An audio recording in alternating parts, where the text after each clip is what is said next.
Bonjour, nous allons d'abord faire la lecture de cette épreuve de l'Université Yaoundé 1, École normale supérieure, concours d'entrée, session de juillet 2007, première année du second cycle, série chimie, épreuve chimie, durée 3 heures, coefficient 4, partie chimie organique. Voici l'équation qu'on donne ici.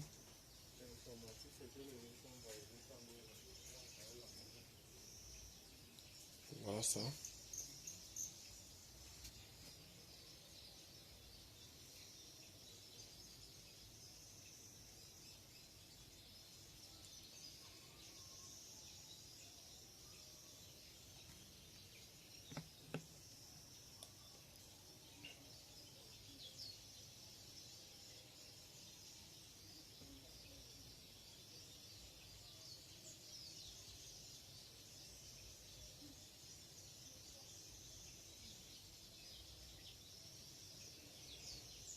Trois.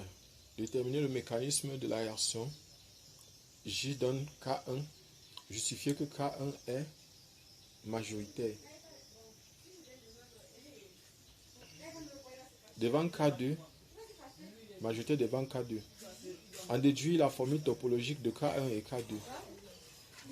2. Grand 2. Le 2S3S dihydroxy butane diacte de diéthyl noté grand G. De formule semi-développée CH3CH2O OC CHOH CHOH COO CH2CH3 est traité à froid mol à mol par une solution d'acide bromhydrique dans l'éthanol. On obtient un produit grand H de formule C8H3O5Br dont le spectre infrarouge montre une bande d'absorption vers 1750 cm-1 et une autre vers 3300 cm-1. 1. Donner et justifier la formule semi-développée de H. 2. Représenter H selon Newman, sachant qu'il possède la configuration grand R au niveau de ses atomes de carbone asymétriques. 3. Proposer un mécanisme réactionnel pour cette transformation.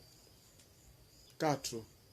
Le composé grand H est traité par l'éthanolate de sodium en solution dans l'éthanol, ce qui conduit par réaction intramoléculaire à un composé cyclique 1 de formule brute C8H12O5. En spectroscopie infrarouge, on note une absorption à 1750 cm-1, la disparition de la bande à 3300 cm et l'absence d'absorption à 1710 cm-1. Indiquer un mécanisme réactionnel pour cette transformation. Partie chimie physique. 1. Petit 1. La valeur expérimentale de l'enthalpie standard de formation du fluorure de calcium CaF2 par réaction entre le calcium solide et le difluorure gazeux est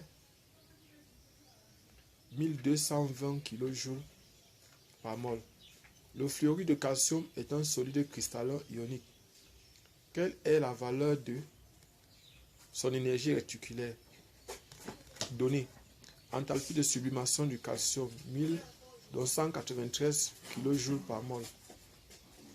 Énergie de première et de deuxième ionisation du calcium 590 et 1140 kJ par mol.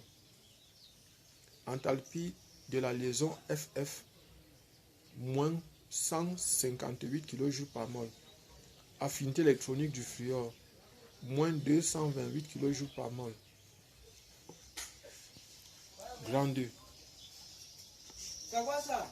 L'acétate d'éthyle, CH3COOH, COOCH2, CH3, réagit en solution avec la soude suivant l'équation.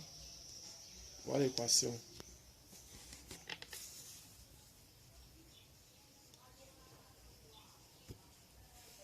C'est l'hydrolyse en milieu basique en fait qui donne. Pour étudier la cinétique de cette réaction, on la réalise à 25 degrés Celsius avec des concentrations initiales égales des deux réactifs. 1 fois 10 puissance moins 1 mol par litre, et on suit sa progression en dosant à divers moments la soude restante. Ces dosages sont effectués avec de l'acide chlorhydrique M sur 100, gras M sur 100, sur des échantillons de 20 ml prélevés dans le mélange réactionnel. Les volumes de HCl nécessaires sont les suivants. Donc voilà par exemple le temps en minutes.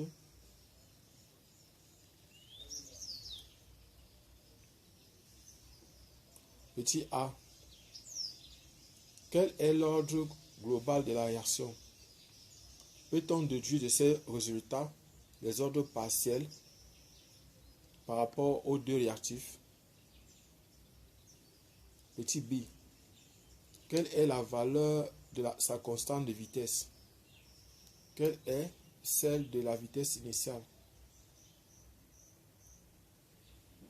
Petit c. Combien de temps faudra-t-il pour que l'ester soit saponifié à 90%? Petit d. L'énergie d'activation de la réaction valant 60 kJ par mol.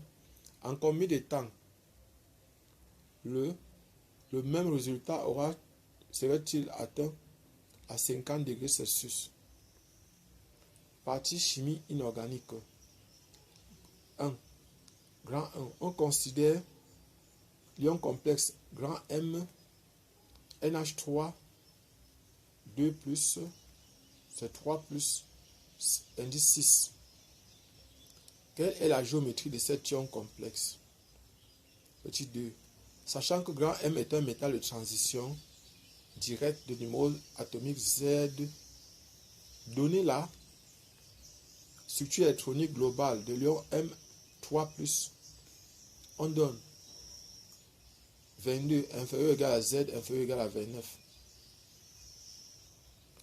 En utilisant la théorie du champ cristallin, précisez la structure de l'ion M3+ dans un complexe formé à partir d'un ligand à champ faible, petit b, à champ fort, petit 4.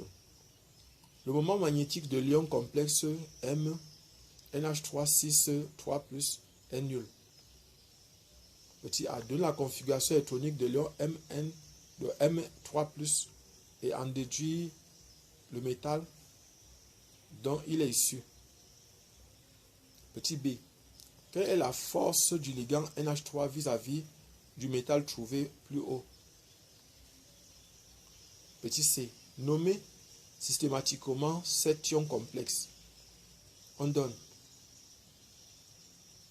le titane, c'est 22, Z égale à 22, le vanadium, Z égale à 23, le chrome, Z égale à le manganèse, Z égale à 25, le fer, Z égale à 26, le cobalt, le nickel, ainsi de suite, le cuivre. Maintenant, grand 2. Grand 2. Dans le sténique, les atomes de fer occupent les nœuds d'un réseau CFC. Paramètre petit a. Et les atomes de carbone sont répartis au hasard au centre et au milieu des arêtes. Petit a. Déterminer la fraction en atomes de carbone correspondant à la saturation théorique. Petit b. À 916 degrés Celsius, petit a égale à 3,65 Armstrong. Calcule le rayon du fer à cette température. En déduit le rayon maximum des atomes pouvant s'insérer dans le site du carbone. Dans les sites du carbone. Petit c. Le rayon du carbone est de 0,77 Armstrong. Cette entité peut-elle se placer sans déformation dans les sites octaédriques? Justifiez votre réponse. Justifiez la réponse. Donc voilà, nous venons de définir la lecture d'une épreuve de chimie à l'école normale supérieure de Yaoundé 1. Donc voilà, par exemple, on vient de finir la lecture de cette épreuve et je voudrais... Nous allons donc actuellement corriger l'épreuve de l'école normale supérieure de Yaoundé, Université Yaoundé 1. Il s'agit d'une épreuve du concours d'entrée en première année, second cycle, du série chimie, épreuve de physique, durée 3 heures. Exercice 1. Considérons un corps, on va corriger directement. Considérons un corps de masse grand M qui effectue une chute dans l'air. On admet que la résistance de l'air est équivalente à une force petit f qui est égale à moins AV, où A est une constante et V la vitesse de cette que la vitesse de chute est nulle à l'instant t égale à 0.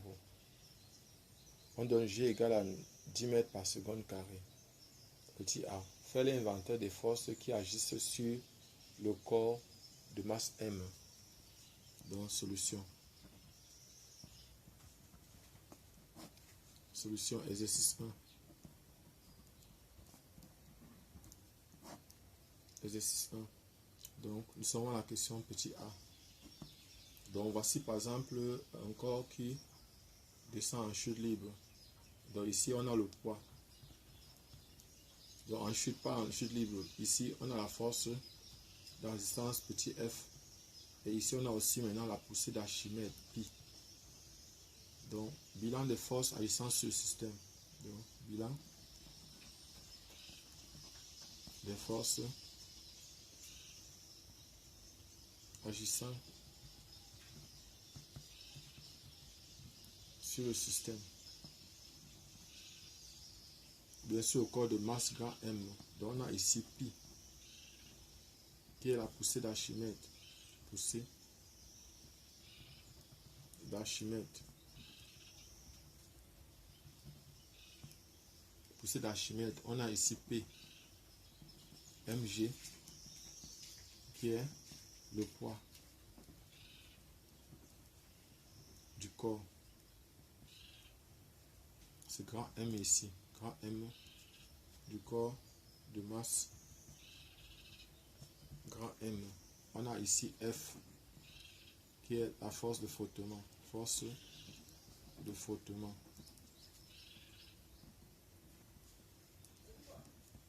Force de frottement. Donc ça, c'est la première question. Maintenant, la deuxième question. Petit b. Déterminer l'équation différentielle. Différentielle du mouvement de M. Petit b. Donc, on va dire que le référentiel est terrestre supposé galiléen. Le référentiel, le système sur la masse, ça c'est grand M ici. Donc, on va donc dire théorème du centre d'inertie. Théorème du centre d'inertie. On a donc P plus F plus pi. La poussée est égale à la masse multipliée par l'accélération du centre d'inertie. Et or, donc on va remplacer chacun par sa valeur. Donc ici on va prendre un axe. On peut prendre un axe comme ça. Ça c'est l'axe peut-être des Z. Ils n'ont pas précisé, donc je suppose que c'est l'axe des Z ici. L'axe vertical. On considère comme ça. Donc ici on aura par exemple, ça va faire P égale à mg. Mg moins AV plus rho G. Donc ça va faire rho V. Rho fois V. Ça c'est le volume. Volume, oui. Fois G. Égal à la masse. Bon, c'est grand M ici. Hein. C'est grand M ici. Même ici, c'est grand M. C'est grand M ici. Donc égal à grand M fois. Maintenant ici, c'est dV sur dt. Donc, si on fait maintenant la projection, G descend, tout le monde descend. Projection.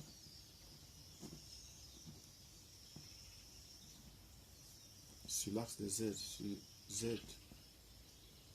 On va faire donc grand M fois G moins A fois V plus est-ce qu'on m'a donné on a dit que équivalente, ça veut dire que on peut négliger la force de on peut la poussée d'Archimède ici. On doit connaître la masse volumique de l'air. Donc, on va supposer que tout ça est compris ici. Donc, on va annuler la force ici. On va annuler cette force ici, la poussée d'Archimède. On va l'annuler. On va l'annuler, mais normalement, elle devrait exister. Le problème, c'est qu'on ne connaît pas la forme. On ne connaît pas la forme. On ne nous a pas donné son rayon. On ne nous a donné aucune information là-dessus. Donc, nous allons annuler cette force-là. On va simplement dire, on va rester avec deux autres forces égales à M fois dV sur dt. Donc, on va ramener tout ça d'un côté. Ça va faire donc M fois G égale à AV plus M dV sur dt. Donc, voici l'équation différentielle ici. C'est une équation différentielle de premier degré. Maintenant, on dit déterminer la loi de vitesse, petit c. Petit c. Déterminant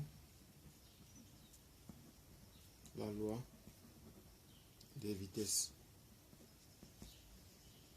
C'est-à-dire, ce qu'on nous demande là, c'est de trouver la vitesse en fonction du temps. Donc, nous, on va résoudre l'équation différentielle. Donc, on va résoudre l'équation différentielle. C'est-à-dire, on a ici M dV sur dt plus AV égale à mg. Donc, je vais diviser par m. Je vais envoyer l'autre de l'autre côté. Ça va donner ici dv sur dt égale à moins a sur mv plus mg. Voilà ce qu'on a. Et je vais donc mettre moins a sur m en facteur. Ça va faire dv sur dt égale à moins a sur m facteur de v moins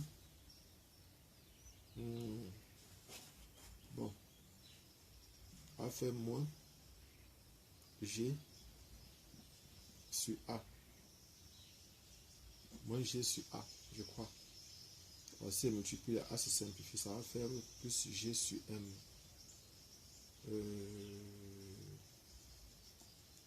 Oui, g si on a mis, je dois mettre m ici. Bon, si je mets et ça va faire m au carré fois g. Donc voilà ce que j'aurai. M au carré fois g. Oui, donc voilà. Et puis maintenant, on va faire la séparation des variables. C'est-à-dire, on va prendre ceci, on va envoyer ici en bas, on va prendre des temps, on va envoyer là. Ça va donner d v sur v moins m au carré g sur a égale à moins a sur m fois dt. Fois dt. Donc voilà ce que j'ai. Et maintenant, on va intégrer. On va intégrer le côté C et le côté C. Donc, ça va donner ici ln de valeur absolue de v moins m au carré g sur a égale à moins a sur mt plus une constante. Donc, maintenant, je vais appliquer l'exponentielle de deux côtés. Ça va faire v moins m au carré fois g sur a égale à a fois exponentielle de moins a sur mt. Donc voilà ce que j'ai. Et puis maintenant, je vais tirer v. Je vais dire at égale à 0. On m'a dit que at égale à 0, que la vitesse de chute est nulle à t égale à 0. Ça veut dire que at égale à 0, v est égal à 0. Ça implique donc que moins m au carré g sur a égale à a. Donc ça va donner v moins m au carré g sur a égale à moins m au carré g sur a exponentielle de moins a sur mt. Et je vais donc envoyer l'autre de l'autre côté. Ça va faire donc v égale donc a. Ça va faire m au carré g sur a facteur de 1 moins exponentielle de moins a sur mt. Donc voilà la loi de vitesse qu'on peut demander. Voilà la loi de vitesse qu'on nous a demandé. Et maintenant, on demande de calculer la vitesse limite dans le cas où m égale à et a égale à ceci. Donc on demande de calculer petit d. Calculons la vitesse limite, petit d. Calculons la vitesse limite.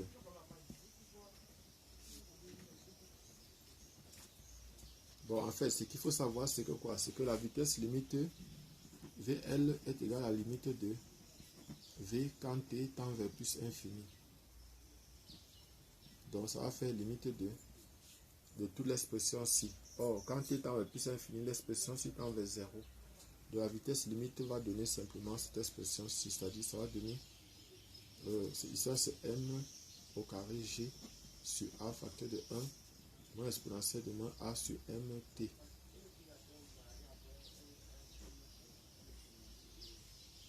Quand t tend vers plus infini. Et ici, ça va donc donner v limite égale donc à m au carré fois g sur a. Donc voilà par exemple la vitesse limite ici. Application numérique. VL est donc égal à la masse, on a dit 580 kg au carré fois g. G c'est 9, c'est 10. 10 divisé par A. A c'est 0,75. 75. Donc je vais calculer. Ça va faire 580 au carré puissance 2 égale fois 10 égale divisé par 0,75 égale, ça fait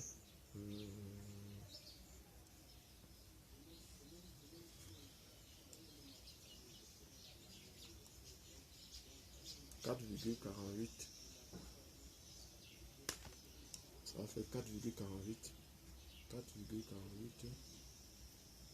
fois 10 puissance 6. C'est 1. Je suppose que c'est 100 000. 100 000 c'est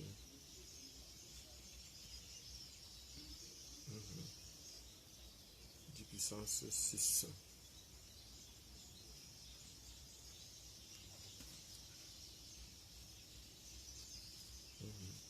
Donc ça va faire fois 10 puissance 6. Donc la vitesse limite est donc sensiblement égale à 4,48 fois 10 puissance 6 mètres par seconde. Et puis maintenant, on dit quel est l'espace parcouru en un instant t. par ce corps. Donc, le petit E, espace parcouru. Parcouru. On a X, on a V égale à dx 2z sur dt. Donc ça va faire ici 2z égale à V fois dt. V fois dt. Donc voilà ce qu'on a. Et maintenant, z sera donc égal à intégrale de V fois dt. On va faire donc ici intégrale de m au carré g sur a facteur de 1 moins exponentielle de moins a sur mt fois dt, le tout. Donc maintenant ici z sera égal à quoi? La primitive de celui-ci, ça va donner t. Donc ça c'est une constante. M au carré g sur a est une constante. Ça va faire t ici. La primitive ici va donner plus m sur a exponentielle de moins a sur m fois t plus une constante. Plus une constante. Donc on va supposer que à l'instant initial t égale à 0, dans l'origine à t égale à 0, z égale à 0, donc à t égale à 0, z égale à 0. Si on suppose ça, on va nous donner 0 égale à m au carré g sur a fois m sur a égale à constante plus une constante, donc plus constante égale à 0. Donc on peut tirer ici à z.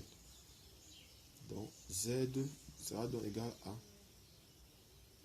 m au carré g sur a facteur de t plus m sur a exponentielle de moins a sur mt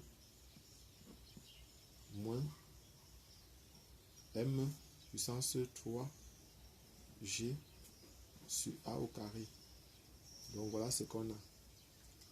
On va arrêter comme ça pour cet exercice. On va prendre maintenant l'exercice 2. On va prendre l'exercice 2. Exercice 2. Exercice 2. Considérons un circuit composé d'un générateur de force électromotrice grand E qui débite un courant petit i de résistance grand R et en série avec un condensateur de charge Q de capacité C et d'un interrupteur K. Le générateur débite un courant petit i dans le circuit. On constate que le condensateur qui agit comme une force contre-électromotrice possède à ses bornes une différence de potentiel V qui varie avec le temps en augmentant de 0 jusqu'à E dès que le circuit est fermé. Déterminer l'équation différentielle de la distribution de charge aux bornes du condensateur. Donc nous allons faire l'exercice 2.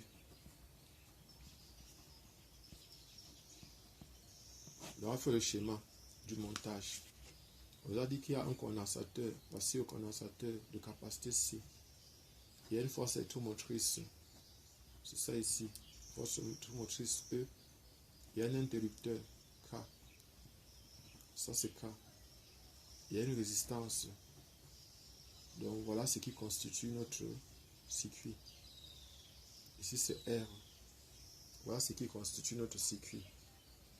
Donc on nous demande d'établir l'équation différentielle. Ici, je vais supposer que ce courant petit i qui entre ici. Ici c'est moins, c'est un générateur moins. Ici c'est plus ici. Et ça c'est plus, c'est un récepteur et moins. Parce qu'il y a un générateur déjà. Et là le condensateur agit comme plutôt un récepteur. Et c'est plus, et ici c'est moins. Donc on va appliquer la deuxième loi de Kirchhoff. La loi de May. Donc on nous a demandé d'établir l'équation différentielle. Donc petit a déterminant l'équation différentielle.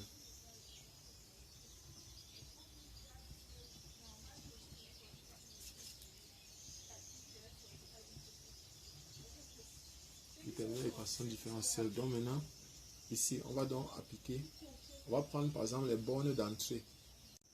Donc, on aura donc plus E. Et ici, ça va faire E. On peut fermer l'interrupteur. Moins RI. Moins RI. Moins Q sur C. C'est attention aux bornes du condensateur. U égale à moins Q sur C. Donc, or, ici, I égale à DQ sur DT. Car c'est la charge. Car c'est la charge. Le condensateur se charge. Donc, c'était la décharge, on devait mettre au moins ici. Donc, on va venir remplacer. Ça va faire donc, ici, là, moins R dQ sur dt moins Q sur C égale à E. Donc, si on divise tout ça par R, ça va donner ici l'équation différentielle qu'on cherche. Donc, ça va faire dQ sur dt. dQ sur dt plus, donc si on divise par moins R plus 1 sur RCQ égale à E sur R. On a divisé par moins E égale à moins E. Donc ici ça devait faire moins. Ça devait faire plus E sur R. Donc voilà. Et maintenant, or, Q égale à CV. Donc on peut donc tirer, ça va donner Q égale à CV. Donc ça va donner CdV sur dt plus CV sur RC égale à E sur R. Donc on peut simplifier encore, on peut simplifier ici, je tire encore dV, on va faire dV sur dt plus 1 sur RC fois V égale donc à, je vais diviser tout ça par, ça va faire E sur RC. E sur RC, parce que je divise encore ça par C. Donc voici l'équation différentielle que je cherche ici. Voilà l'équation différentielle, petit b.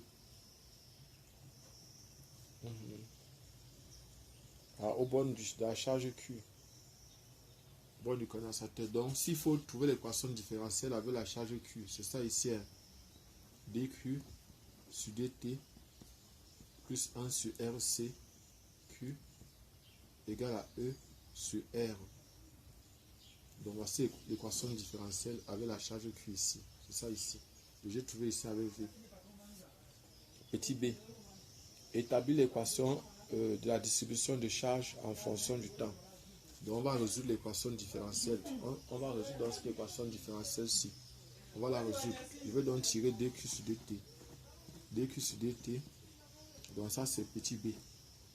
dQ sur dt égale à moins 1 sur RC Q plus E sur R. On va donc tirer, ça va faire dQ sur dt égale à, on va mettre moins 1 sur RC en facteur de E moins EC. Donc voilà ce qu'on aura ici. Et on va donc faire la séparation des variables. On va prendre ceci, on va envoyer ici en bas, on va prendre dt, on va mettre à sa place. Ça va faire dQ sur Q moins EC égale à moins 1 sur RC dt. Voilà ça, voilà ce qu'on aura ici. Donc, on va intégrer, on va faire ln de Q moins EC égale à moins 1 sur RC fois T plus une constante. Donc voilà, on applique exponentielle des deux côtés, ça va donc faire Q moins EC égale à A exponentielle de moins 1 sur RC fois T. Donc on va dire AT égale à 0, Q est égal à 0. Donc ça implique que EC moins EC égale à A. Donc ça implique donc que Q de T est donc égal à EC facteur de 1 moins exponentielle de moins 1 sur RC fois T. Donc voilà ce que j'ai. Voilà ce que j'ai. Et maintenant, calculer la capacité du condensateur, on prendra S égale à. Est-ce que je suis là? Je suis ici. Établir l'équation différentielle de la charge V en fonction du temps. Quelle est la différence de potentiel V aux bornes du condensateur? Donc, petit c, V est égal à Q sur C. Q sur C, donc ça veut dire que V est donc égal à E facteur de 1 moins exponentielle de moins 1 sur RC fois T. Donc voilà la tension V. Et puis maintenant, ici, on déduit l'expression du courant I en fonction de tout ceci. Donc nous devons déduire l'expression du courant I. On va donc simplement écrire que, comme on a déjà Q, l'intensité du courant, donc nous allons simplement écrire que l'intensité du courant I est égal à dQ sur dt, qui est encore égal à EC facteur de, ici ça va donner 0, plus 1 sur RC exponentielle de moins 1 sur RCT. Donc voilà, et les C vont se simplifier, donc I sera égal à E sur R exponentielle de moins 1 sur RC fois T. Donc voilà par exemple l'intensité du courant I. Donc nous venons de finir avec l'exercice 2. On va donc directement continuer avec l'exercice 3. L'exercice 3. L'exercice 3. On dit un condensateur, un conducteur plan est constitué de deux armatures métalliques dont les faces sont en regard, sont planes. La section S parallèle est placée et séparée par une distance petit h. Le milieu est situé entre les armatures et assimilé entre le vide. Le milieu est situé entre les armatures et le vide. La différence de potentiel est U égale à V1 moins V2. Est imposée entre les deux armatures du condensateur. Pour décrire ce système, on néglige les effets de bord et on considère que les bords du condensateur sont rejetés à l'infini. Le condensateur apparaît alors comme un ensemble de deux plans conducteurs infinis en regard. Grand 1, petit a. Déterminer dans cette approximation le champ électrique E0 entre les armatures. Donc, exercice 2. Exercice 3 plutôt. Exercice 3. Nous sommes à la question grand 1, petit a. Donc, on a deux plans qui sont en regard. Voici deux armatures qui sont en regard ici. Donc, voilà les deux. Je prends donc l'axe, ça c'est l'armature 1. Ça c'est 1, ça c'est 2. Les deux sont en regard. Donc maintenant, on a demandé de déterminons le champ.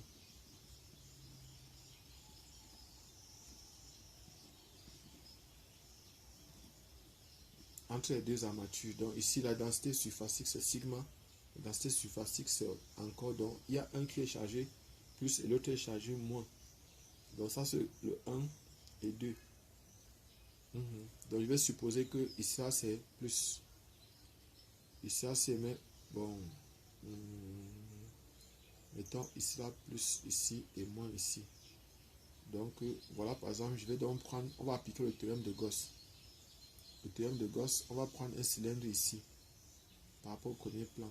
Donc voici le premier plan. Voici le cylindre ici. On va prendre, bon, on peut aller comme ça en fait, oui. On peut prendre là-haut un second plan ici. On peut prendre un second plan. Voici un cylindre ici. Donc ici, il doit encore agrandir comme ça. Voilà. Donc voici le premier cylindre ici comme ça. Voici le deuxième cylindre ici. Donc ici, par exemple, le champ créé par... Bon, il faut savoir une chose, c'est que le champ créé par un plan de dimension finie. Donc il y a le principe à traverser de la surface d'un conducteur, c'est-à-dire le champ. Il y a par exemple, bon, on va dire que c'est E2 moins E1 égale à sigma sur epsilon 0 U. Donc voilà par exemple la traversée du champ. Donc maintenant, or E1, E2 est égal à moins E1. Donc voilà ce qu'on a souvent, E2 égale à moins E1. Donc ça va faire que, s'il faut travailler avec eux, il faut remplacer E1 par moins E2. Par moins E2. Si je prends ceci, donc ça c'est à la sortie. Donc je peux mettre ici un axe. Je peux mettre ici l'axe des X. Donc ici par exemple, si je prends, je viens remplacer E2 ici. J'aurai E1 ici. J'aurai E1 égale à moins sigma U sur 2 epsilon 0. J'aurai E2 égale à sigma U sur 2 epsilon 0. Donc voilà par exemple ce que j'aurai. C'est-à-dire que ici, j'aurai un champ qui va regarder comme ça. Et ici, j'aurai un champ qui va regarder comme ça. Il y aura deux champs. Toujours, il y a un autre champ qui va regarder ici comme ça. Donc le champ ici sera nul. Le champ ici, on aura le champ créé par le plan-ci. C'est ça qui va regarder comme ça. Et on aura aussi le champ créé par ceci qui va regarder comme ça. Les deux champs vont s'annuler ici. Ici maintenant, au centre ici, on aura le champ créé par ceci qui va regarder comme ça. Parce que quand la charge est négative, la charge regarde vers le champ. On aura comme ça. Et le champ créé aussi par ceci qui va aussi être orienté comme ça. Donc c'était mieux que je mette par exemple plus ici et je mette moins ici. Pour que le champ soit orienté de l'autre côté. Là maintenant je sais que au niveau d'ici, le champ sera orienté comme ça. Et l'autre champ sera aussi encore orienté comme ça. Donc on aura superposition de deux champs. Ici par exemple on a un champ qui est orienté comme ça. Et ici on a un autre champ. Celui-ci crée le plan-ci. Crée un champ qui le regarde. Et l'autre-ci crée un champ qui le fuit. Donc là, ici le champ total est nul. Ici on a donc la somme de deux champs. C'est-à-dire qu'au niveau d'ici, E, on appelle le centre-ci O. E au point O sera donc égal à 2 fois sigma sur 2 epsilon 0. Et si on met ici, on peut utiliser ici I, vecteur unitaire I ici. I. Donc on va simplifier, ça va donc donner E au centre, ça va donc égal à sigma sur epsilon 0 I. Donc voilà par exemple ce qu'on aura. Voilà par exemple le champ au centre. Maintenant, petite b. Calcule la charge électrique portée par les armatures du condensateur. Oui, on demande de calculer la charge portée par les armatures du condensateur. Donc, on sait que Q.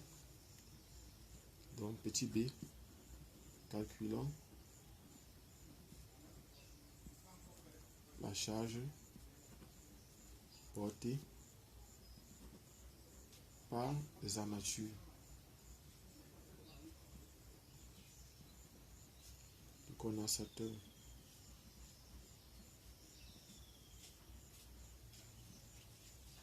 Par les armatures du condensateur. Bon, ce qu'il faut savoir ici, bon, je vais enlever ça parce que ici on sait que quoi? On sait que on a Q égale à sigma sa densité surfacique, sigma fois S, Q égale à sigma fois S, et on tire donc, c'est tout. Donc voilà Q, sigma fois S, et sigma se représente ici la densité surfacique. Or, si on n'a pas sigma, l'exercice peut-être ne parle pas de sigma, donc ce que nous on va faire, c'est que quoi? Or, on va dire or, n'est-ce pas? E0 égale donc à sigma sur epsilon 0. On va tirer sigma. Sigma égale à epsilon 0, E0. Donc ça veut dire que Q est donc égal à epsilon 0, E0 fois S. Donc voilà par exemple Q ici. Et puis maintenant, on va répondre à la question C. C. Calculons la capacité C du condensateur. Donc on sait que C est égal à quoi? C'est normalement epsilon 0 fois epsilon R fois S divisé par E. Or, epsilon R, comme on a dit que c'est le vide, epsilon R égale à 1 quart, c'est le vide. C'est le vide. Donc on a C est donc égal à epsilon 0 S sur H. H c'est l'épaisseur. Donc voilà par exemple ce qu'on aura. Voilà ce qu'on aura. Bon, déjà, je crois que vous pouvez calculer vous-même. On admet maintenant que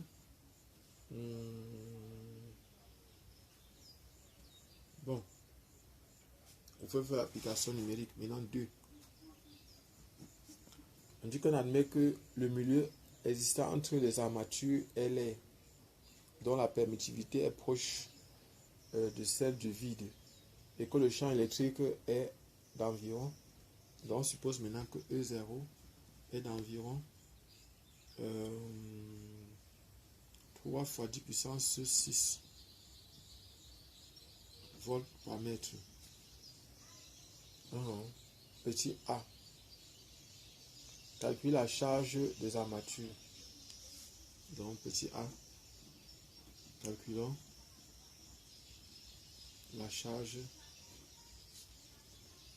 des armatures.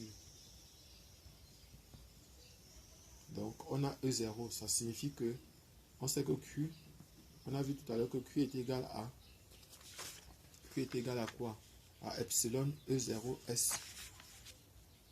Donc epsilon E0 fois S. Donc voilà la valeur epsilon 0 E0 fois S. Donc voilà par exemple la formule que vous allez utiliser. Vous pouvez faire l'application numérique, moi je ne la ferai pas. Et on demande maintenant à la question petit b, calcule la charge des armatures. Petit a, calcule la charge des armatures. Petit b, calcule la différence de potentiel aux bornes du condensateur. Donc on demande de calculer la différence de potentiel aux bornes du condensateur. Donc on sait que petit b, calculons U qui est égal à V1 moins V2. On sait que Q égale à CU. Donc U est égal à Q sur C. Donc on peut remplacer. On sait que, donc voilà ce qu'on a. On a U est donc égal à Q. Q qui est égal à epsilon E0S divisé par C. C c'est epsilon 0.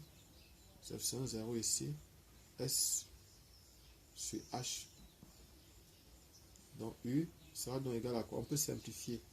Epsilon 0, ça va donner E0 fois H. Donc U est égal à E0 fois H. Donc voilà ce qu'on aura. Et vous pouvez faire l'application numérique. Maintenant, petit c, quelle est l'énergie emmagasinée dans le condensateur lorsqu'il est chargé sur une DDP précédente, soit DDP précédente. Donc maintenant, petit c, énergie, donc l'énergie dans le condensateur.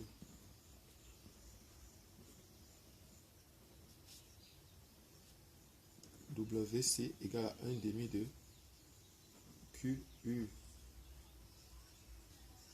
Oui, donc voilà par exemple, on connaît Q de QU. On connaît ça et on peut appliquer.